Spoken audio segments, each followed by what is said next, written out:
Okay, you guys, here it is. Here is my collection. I've got, I want to say, almost 40 titles here. It is insane, and this has been accomplished in 2 months. 2 months of collecting. May, some collectors might have had more than me by now, but, you know, I don't really care. Because reality is, when you're blind or low vision, it takes longer to collect because you have to be smarter. You can't just hop in your car, you can't just hop in your fuel efficient car and drive to 5 different, like, secondhand places, like pawn shops, Goodwill, Value Village, that kind of stuff. You can't really do that. That's not an option. An Uber ride there and back to one place will cost you $40. So it's not really that smart. And the bus, it'll take you an hour to go 10 minutes by car down the road. So it's not really that feasible. It's not really a good option. So unless your partner is sighted and they drive a car and you guys want to collect together, then that's great. You guys are excluded from that. But if you're on your own and you can't drive, I would not recommend trying to bus to 3 or 4 different locations or paying for an Uber for that much. It's not crazy.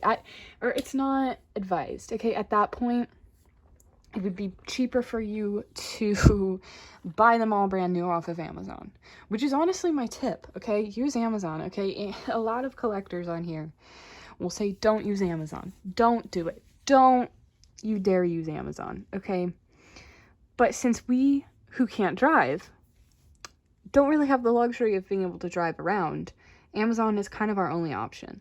And Amazon does sell used goods. If you go on a movie or a TV show, it will give you different options to buy it used. And you can usually save sometimes 50%. Sometimes the used version will be half the price of the new. Sometimes not. It just depends. But Amazon is going to be your friend if you're looking for specific things. Okay, the thing that I find thrift stores really fun for is when I just want to go out and I'm not really looking for anything. Like, I'm not looking for anything particular. I'm just going out and buying a movie. Like, a lot of the movies on here that I got at Value Village, I had really no intentions of adding them to my collection. Like, none. But I found them for a really, really good price and I enjoy the movie, so I bought it. So yeah, that's gonna be my other thing. If you want to go thrifting, that is fine, but pick one thrift store, okay? Unless you have 2 right next to each other, then go to the one right next to the one you picked, okay? But as well, but pick one thrift store and just go there, okay? And look at the movies. I really like the Value Village near me because they have quite a few Blu-rays. I even saw like 4K Ultra HD versions of movies. Unfortunately, they were movies I didn't really care about that much. But I thought that was pretty cool.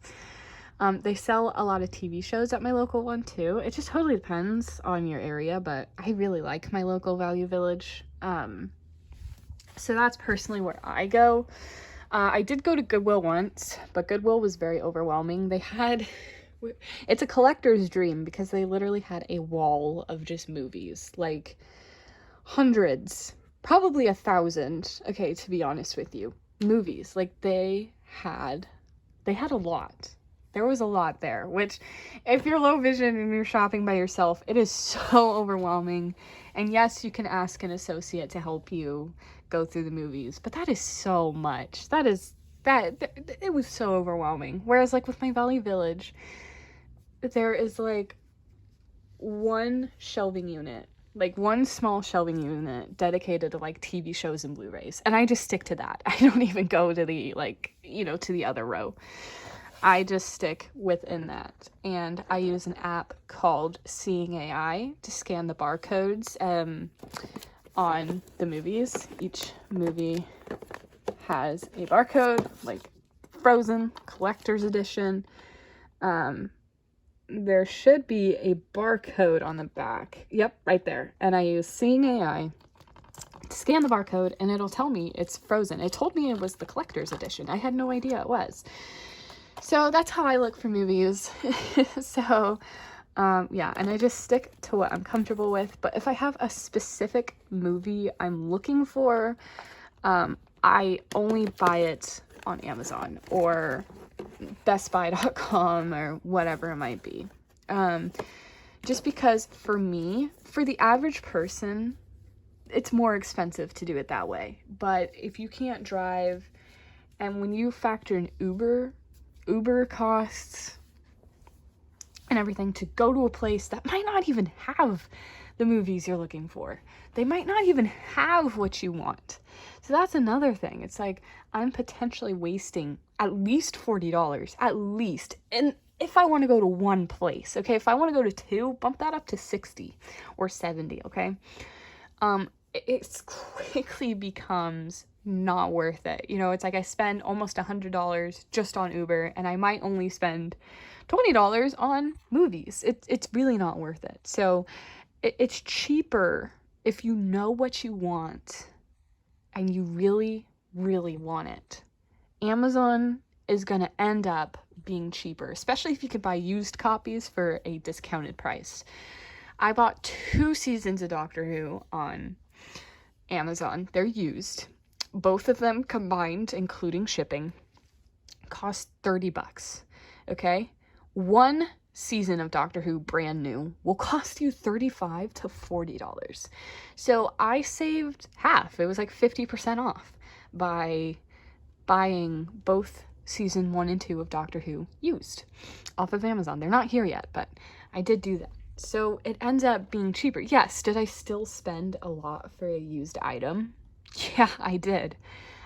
Because if in my area there's Doctor Who season 1 and 2 at Goodwill or Value Village, it would only be $5 a season or $3 a season.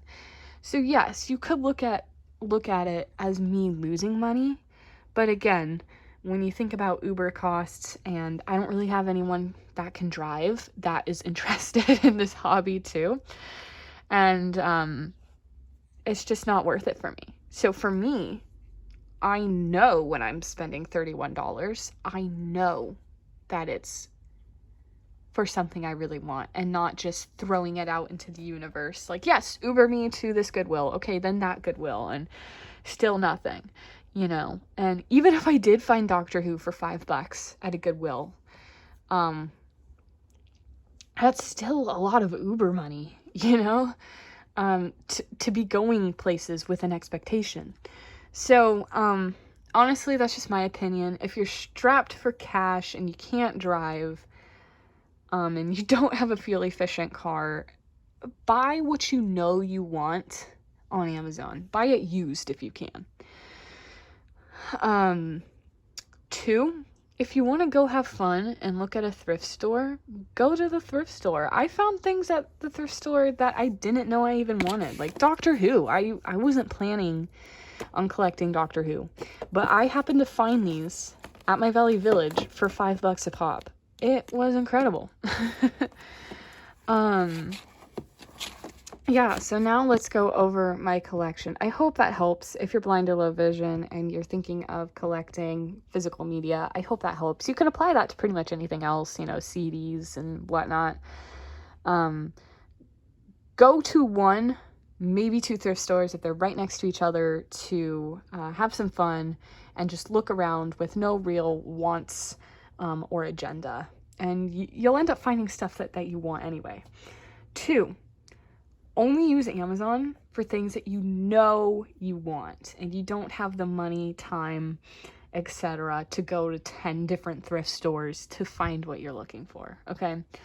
Facebook Marketplace can maybe be another good alternative, or eBay, to Amazon if you don't want to use Amazon specifically. That could work too, but you hopefully you understand what I'm trying to say. So really quickly, I'm going to go through my collection and show you guys what I have. So, and I'm going to try to tell you like where I got it. So 51st Dates I got yesterday at Value Village for $5, the Blu-ray. It does not have audio descriptions. I got Breaking Bad seasons 1 through 5 on Amazon for $80. That was pretty spendy. Click, I got at Value Village for $5. Yeah, I know that's still expensive for movies, but again, they're Blu-rays and I'm fine with it. I give myself a budget each month. Doctor Strange 4K Ultra HD. It's the only one I regret spending so much money on. I spent like 18 bucks on it at Best Buy. Elf, I got at Value Village. It does not have audio descriptions. Doctor Strange does though. Doctor Who season 3. I found wrapped, like it's never been opened before, at Value Village for $5. Same with Doctor Who season 4. I love that cover art. Still wrapped for $5. Doctor Who season 5, same thing for $5 at Value Village. Frozen collector's edition, $5 at Value Village. Does have audio descriptions. Oh god. Enchanted, I got at Value Village for $5. No audio descriptions. I think this is Guardians of the Galaxy Volume 1 and 2. I got that off of, or at Best Buy for like $22. And it does have audio descriptions. Harry Potter 1 and 2 were gifted to me. All the Harry Potters were. I have all 8. Then we have I Am Legend Blu-ray. I got for $5 at Value Village. Hang on a minute. Let me zoom in. I'm getting down the row here. Iron Man 3 film collection. I got off of Amazon for 25 or $26. They do have audio descriptions. At least 2 and 3 does. I don't know about Iron Man 1. Wreck-It Ralph, or Ralph Breaks the Internet. I spent way too much money for at Target for just a DVD. It does have audio descriptions. Megamind, Value Village for $5. It does have audio descriptions. Real Steel, I got at Goodwill for like $3 DVD, and it does have audio descriptions. Oh god, it's getting, Spider-Man Far From Home and Homecoming, I got off of Amazon for like $20. And both of them do have audio descriptions. Okay, so we've got Stardust and the Spurdewick Chronicles 2 film collection. I got at Value Village for $5. No audio descriptions. The Fault in Our Stars, Value Village, $5. Does have audio descriptions. The Greatest Show Blu-ray, The Greatest Showman, $5 at Value Village. Does have audio descriptions. Walking Dead season 1 through 5 I got off of Amazon. Some I bought new, some I bought used. Season 1 only cost me like $6, shipping included. It's pretty good. So after all 5 seasons of The Walking Dead that I have purchased, we have The Umbrella Academy season 1. This is a Netflix original that got a Blu-ray release, and unfortunately it does not have audio descriptions. That cost me, it was a little more expensive, like $25, $28. And then we have Wreck-It Ralph. Again, spent way too much money, but it does have audio descriptions. And then Zombieland, $5 at Value Village, and it does have audio descriptions. Also, something I haven't put in my collection, season 1 of Smallville was $5 at Value Village. And based on the package, I'd say it's pretty new. So yeah, that's my collection. I hope you enjoyed this video. I hope you learned some tips if you're blind or low vision and you're looking to collect. I hope this helped. So yeah, hit the subscribe button if you want to see more content like this. Also, if you have any questions, leave them down in the comments below for me if you would. And I look forward to talking to you guys later. And all right, peace out, man.